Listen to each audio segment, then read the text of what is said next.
Before we dive into working on getting your website to show up in the search results, it's important to understand what those search results actually look like.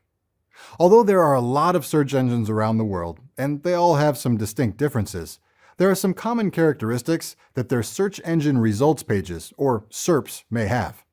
One thing that we're probably going to find are some paid listings.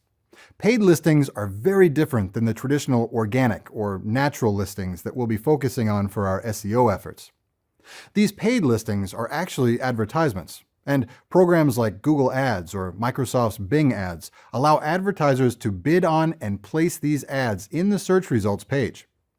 Search engines are always changing how ads appear in the SERPs as they try to better their business and please their advertisers. And these changes can have surprising and unpredictable impacts on how organic search performs.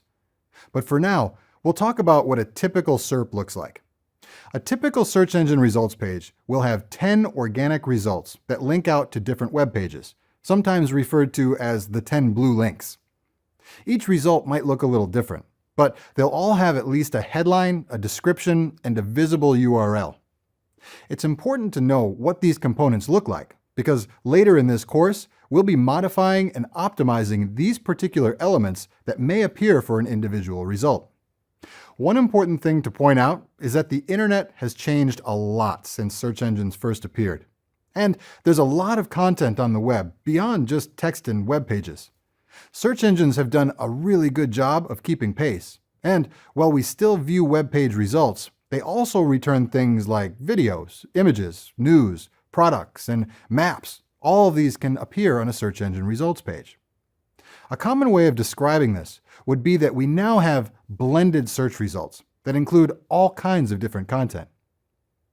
Sometimes the blended results will have a group of video clips that match a user's search query, or it might show a list of local businesses accompanied by a map.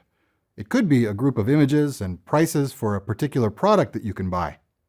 Social results will often feature prominently when you search for a company, and if that company has made the news, chances are there will be a block of recent news items too.